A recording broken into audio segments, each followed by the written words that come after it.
स्वागत है आप सबका डिवाइन डेज़ी काउंसलर चैनल में। दोस्तों, आज का वीडियो एक रिक्वेस्टेड वीडियो है। शायद पूजा जी ने इसकी रिक्वेस्ट की थी कि मैम आप प्रोफेसर हो तो बच्चे जो एग्ज़ाम के लिए प्रिपेयर कर रहे हैं उसको उनको हेल्प हो ऐसा कुछ बनाइए। So being an LOA expert, being a professor, being a student right now also in one of my area, मैंने कुछ सिंपल सी चीज़ें प्रिपेयर की है, कुछ कॉम्प्लिकेटेड नहीं है। तो होप अगर कोई भी प्रिपेयर कर रहा है तो उनको ये चीज़ें हेल्प करे। एक्चुअली ये वीडियो मैंने इसीलिए इमीडिएटली बनाया है क्योंकि मैं खुद एक AIBE करके जो एडवोकेट्स के लिए एग्ज़ामिनेशन होती है उसके लिए खुद प्रिपेयर कर रही हूँ। मेरी एक ही ज़िंदगी है और मुझे मल्टीपल टैलेंट्स की गिफ्ट दी है परमात्मा ने, तो मैं सबको क्यों ना यूटिलाइज़ करूँ। ठीक है, तो मेरी वो एक दिल से इच्छा थी जो लॉकडाउन के बाद परमात्मा की कृपा से मैं पूरी कर पा रही हूँ। सो आई हैव एनरोल्ड, तो मैं उसके लिए थोड़े थोड़े टाइम में प्रिपेयर करती रहती हूँ। तो अब मुझे थोड़ा सा स्टूडेंट का भी पर्सपेक्टिव पता है। प्रोफेसर तो मैं हूँ ही, ठीक है।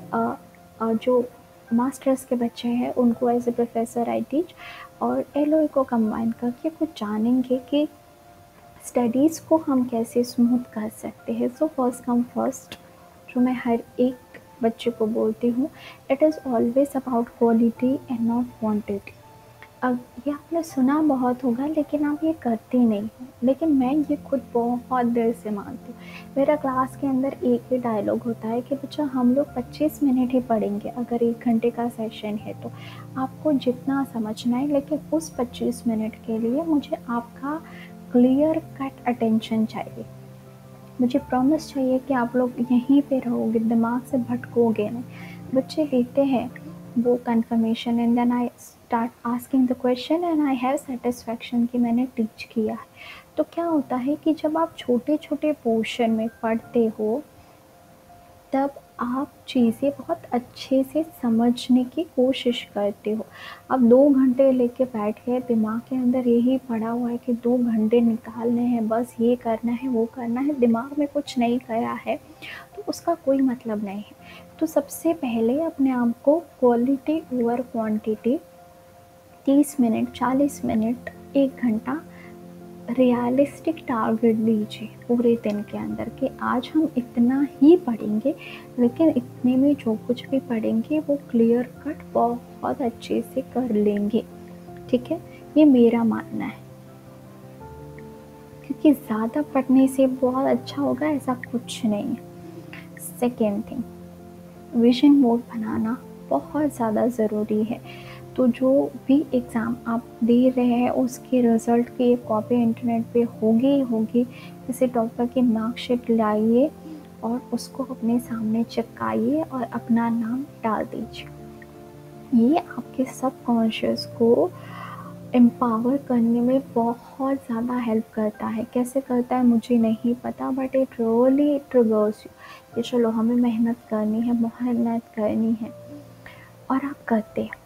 एक दिन अगर आपने आधे घंटे का या 1 घंटे का भी टारगेट रखा है तो उतना टाइम तो आप दोगे ही दोगे। आपका सबकॉन्शियस माइंड उस विजन बोर्ड को देख के उस 30 दिन के लिए या 60 दिन के लिए आपको पुश करेगा कि आपको मेहनत करनी है और आप अपना टारगेटेड स्टडी का जो टारगेट है वो अचीव कर लोगे।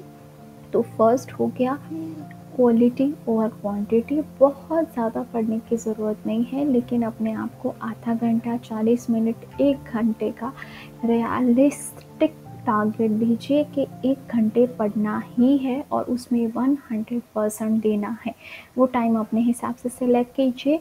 सेकेंड, विजन बोर्ड बनाइए, ठीक है। और थर्ड, विजुअलाइजेशन। अब ये एक टेक्निक है जो मैं इंटरव्यू में अपीयर होने से पहले करती थी, एग्ज़ाम के टाइम पे नहीं। तो बहुत पुरानी बात हो गई एग्ज़ाम वगैरह तो, पर इंटरव्यू के पहले 7 दिन पहले मैं ये बोलना शुरू कर देती थी कि मुझे सब कुछ आता है, जितना मैं प्रिपेयर कर रही हूँ उसी में से क्वेश्चंस आएंगे, और जो भी क्वेश्चन आएंगे वो मुझे बहुत अच्छी तरह से आएंगे।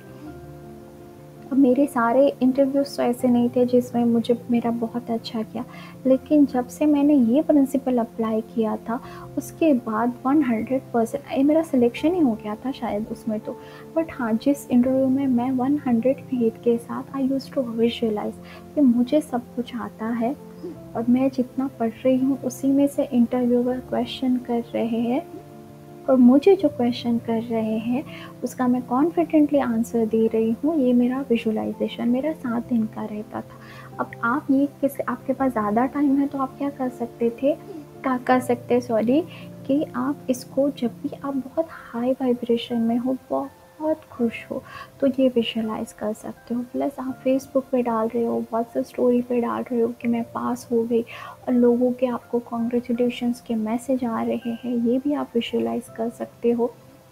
आप सोच सकते हो ऐसे कोई एलओए चैनल पे आप अपनी स्टोरी डाल रहे हो और वो जो है शेयर कर रहे हो और आपको अप्रिसिएशन मिल रही है, तो वो एक एनर्जी ही ना अलग होती है जो आपको पुश करती है। लेकिन ये जब आप लो वाइब में हो, कुछ नहीं, ख़याली पुलाव ही है ये तो, लेकिन तब पकाना है जब आपके वाइब्रेशन हाई हो। और एक और लास्ट इम्पॉर्टेंट चीज़ जो कोई नहीं बताता, कि अपने आप को ओवर एग्जॉस्ट मत कीजिए।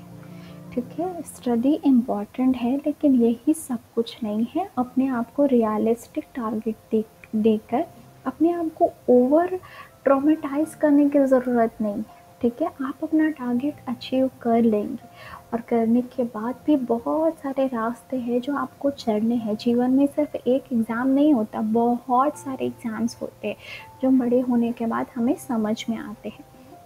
तो ऐसा नहीं सोचना है कि ये नहीं होगा तो कुछ नहीं। हम ज़्यादा एंजाइटी, स्ट्रेस, डिप्रेशन में इसकी वजह से आ जाते हैं कि बस यही है, अगर ये नहीं किया तो पता नहीं क्या होगा। कुछ भी नहीं होता, कुछ भी नहीं होता। और ये मेरा रियलिस्टिक पॉइंट ऑफ व्यू है। एटलीस्ट 8 साल से तो मैं बच्चों को देख रही हूँ। मेरे क्लास में जो 50% लाने वाला बच्चा है, उसने भी जीवन में बहुत अच्छा अचीव किया ही है। आज भी मैसेज करता है, मैं बहुत अच्छा कमा रहा हूँ। तो ज़िंदगी ख़त्म नहीं होती है एक एग्ज़ाम के साथ। चाहे आप कितनी भी हाई लेवल के कॉम्पिटिटिव एग्ज़ाम दे रहे हो, आपका अनुभव, आपकी तैयारी ज़्यादा ज़रूरी है। आपकी पॉजिटिविटी, आपके डिसिप्लिन जो आप उस दौरान लर्न कर रहे हो, आप उस दौरान जो नॉलेज गेन कर रहे हो, वो ज़्यादा इम्पोर्टेंट है। वो आपको जीवन भर काम आएगा। तो फोकस कीजिए प्रोसेस के ऊपर, खुशी से लर्निंग के ऊपर, और फिर यूनिवर्स के ऊपर ज़रूर भरोसा कीजिए। परमात्मा आपको आपके लक्ष्य तक ज़रूर पहुंचाएगा और जीवन में भी वो हर कामयाबी देगा जो आपकी चाह है। तो ये काफ़ी लंबा वीडियो हो गया है, बट होप ये किसी